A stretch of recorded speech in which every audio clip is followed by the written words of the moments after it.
চেয়েছিল লেখাপড়া কমপ্লিট করে বিয়ে করবে, কিন্তু বাবা অনেক জোরাজুরি করলো। বিয়েতে মত ছিল না বলে পাত্রের ছবিও দেখেনি। আজ অনুষ্ঠানে বর বেশি দেখছে নিজের চাচাতো ভাই জাংকুককে। ছোটবেলা থেকেই কথায় কথায় ধমকাতো জাংকুক। বাড়ির ছোটরা সবাই জাংকুককে ভয় পায়।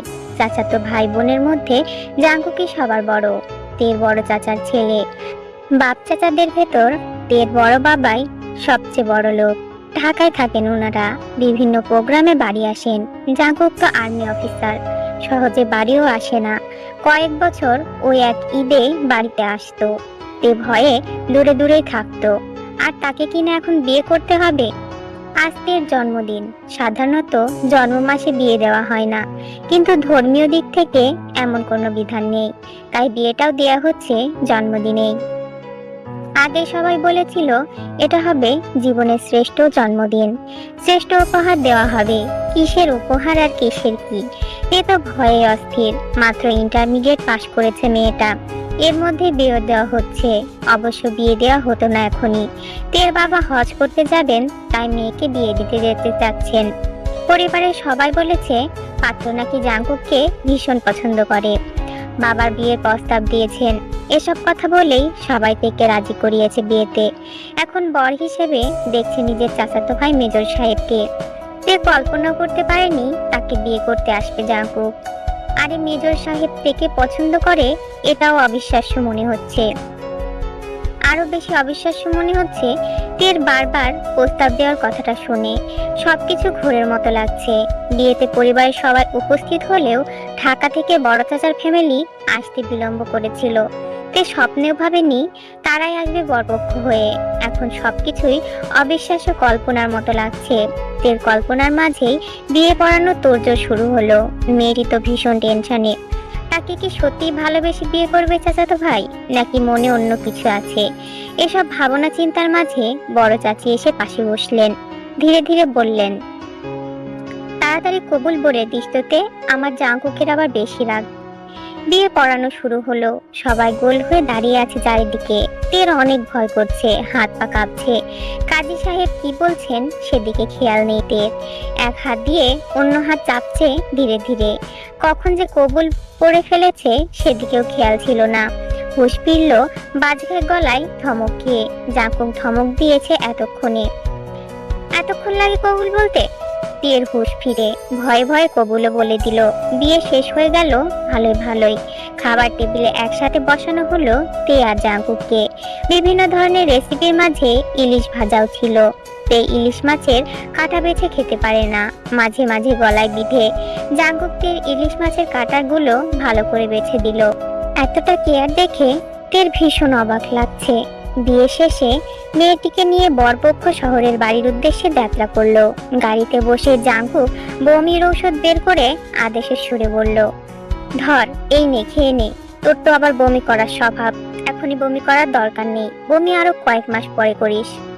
তে অবাক হলো জাংকুকের কথা শুনে। এমন কথা বলতে পারে রাগী মানুষটা? 11:30 নাগাদ তে বসে আছে বাসর ঘরে। এর মধ্যে জাংকুক এলো। তে উঠে গিয়ে সালাম করলো। জাংকুক জোরে ধমক দিয়ে বলল, সালাম দিতে কে বলেছে তোকে? এসব ন্যাকামি আমি পছন্দ করি না। তে ভয়ে চুপসে গেল। জাংকুক তার মাথার পাগড়িটা বিছানায় ছুঁড়ে একটা হাসি দিল। ভয় পেলি আমায়? তে গাল ফুলে একবার তাকালো শুধু। জাংকুক কাছে এসে হাত ধরে বলল, আমার বউকে কিন্তু রাগলে বেশি ভালো লাগে। আরেকটা ধমক দেব নাকি? তে এক ঝটকায় হাত ছাড়িয়ে দিল। আপনি কি ধমক দিতেই বিয়ে করেছেন? হ্যাঁ, আমার সব ধমকগুলো শুধু তোর জন্যই। বিয়ে করে এখনো তুই তুই করছেন, এবার কিন্তু আমি নিজেই ধমক দেব। দে তো। জীবনে তোর ধমক খাইনি, আজ ধমক দিয়ে শুরু কর নতুন জীবন। তে হাত উঠিয়ে বলল, আবার তুই তুই করে বললে একদম রুম থেকে বের করে দেব কিন্তু। আমার রুম থেকে আমাকে বের করে দিবি? হ্যাঁ, ভালোই তো খবরদারি শুরু করেছিস। এবার বলেন, আমায় এভাবে বিয়ে করেছেন কেন? আগে আমায় তুমি করে বল। আপনিও তুমি করে বলেন। হ্যাঁ, শোনো তাহলে, তোমার এই চঞ্চলতা আমায় মুগ্ধ করত, রাগী চেহারাটা আরো বেশি মুগ্ধ করত। এই কারণেই বারবার ধমক দিতাম। রাগী চেহারাটা দেখতে মজা লাগতো। শুধু কি রাগী চেহারা দেখতেই বিয়ে করেছেন? মেজর সাহেব হো হো করে হেসে দিলেন। তারপর বইয়ের থুতনি ধরে নিজের দিকে ফিরিয়ে বললেন, শোনো, ছোটবেলার একটা ঘটনা মনে আছে? কোনটা? ওই যে আমি পুকুরের পানিতে পড়ে গিয়েছিলাম। পুরোপুরি মনে নেই, আমি সম্ভবত পুকুর পাড়ে ছিলাম। তোমার বয়স তখন 4 বছর আর আমার বয়স 12। একদিন পেয়ারা খাওয়ার জন্য তুমি খুব কান্না করছিলে। আমি তখন উঠোন থেকে তোমাকে নিয়ে পেয়ারা পেয়ারে আনতে যাই। গাছটা ছিল পুকুরের ঠিক ওপরে। পেয়ারা পাড়তে গিয়ে আমি পানিতে পড়ে যাই। ভরা পুকুর, সাঁতারও জানতাম না আমি, ডুবে যাচ্ছিলাম প্রায়। তুমি ওইটুকু বয়সে সেদিন সকলকে ডেকে এনেছিলে। সবাই এসে আমাকে পানি থেকে উঠায়। সেদিন আমি প্রাণে বেঁচে যাই। বলেছিলাম না, তখন আমার বয়স ছিল 12 বছর। তখন থেকে আমি চিন্তা করেছি, বিয়ে করলে তোমাকেই বিয়ে করব। আর আজ সে স্বপ্ন পূরণ করলাম। ও, এত বছর এসব বলেননি কেন তাহলে? আগে বললে বিয়ের আগেই লাই পেয়ে মাথায় উঠে বসতা। তাহলে কি এখন মাথায় উঠে বসতে পারবো? আগে কোলে উঠে বসো। মেজর ঝাঙ্কু কোলে তুলে নিলেন বউকে। তেও যেন 1 মিনিটে অনেক মায়ায় জড়িয়ে গেছে মেজর বরের। জাঙ্কুক তের ঠোঁট ছেড়ে দেয়। তেকে নিয়ে ঘরে ঢুকে এসির রিমোট নিয়ে পাওয়ার বাড়িয়ে দেয়। জাঙ্কুক তের গালে নিজের 2 হাত দিয়ে বলে, জান, এখন গরম লাগছে, এক কাজ করি, তো ড্রেস চেঞ্জ করে দেই।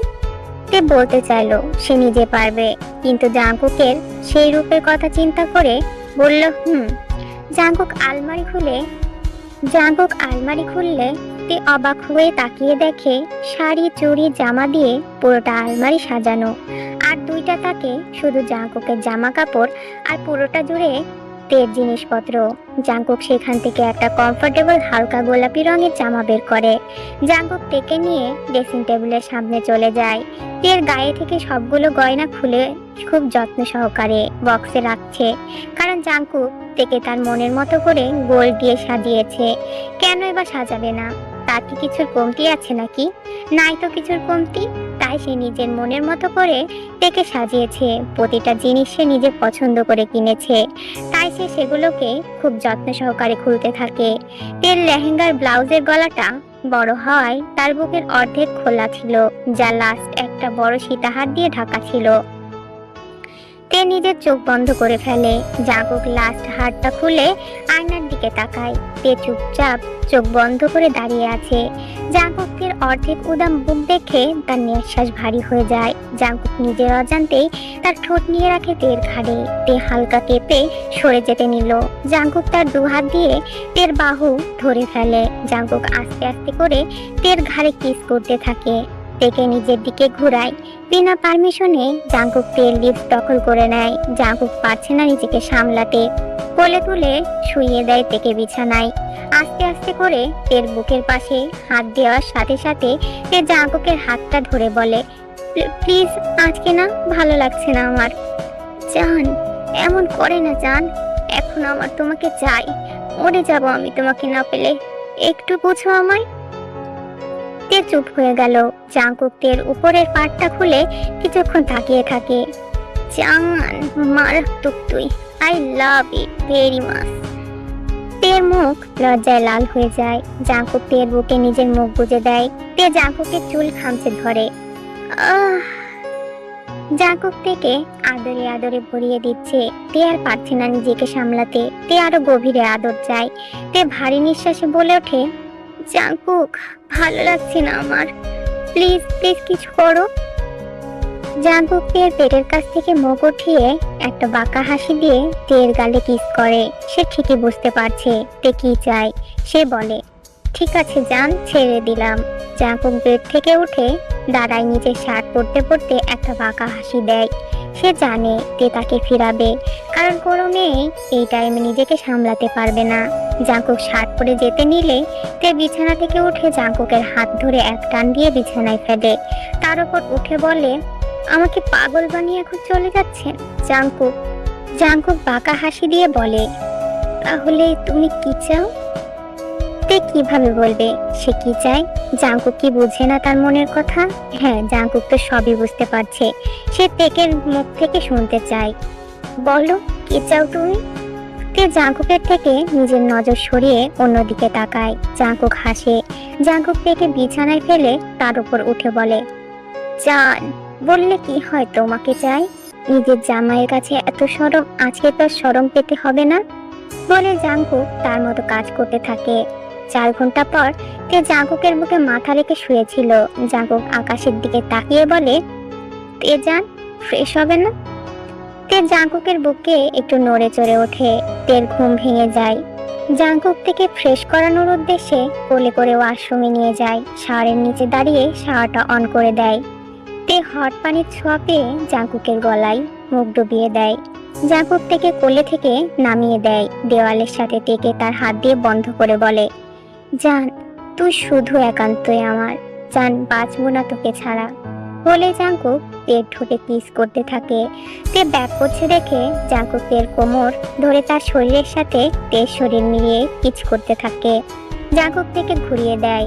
তে এখন ঘন কালো চুল দিয়ে তার পুরো পিঠ ঢাকা ছিল। জাঙ্কুক তার হাত দিয়ে পরম যত্নে চুলগুলো সরিয়ে তের পিঠে অনবরত কিস করতে থাকে। হতের পর তাদের আবারও মিলন হয়।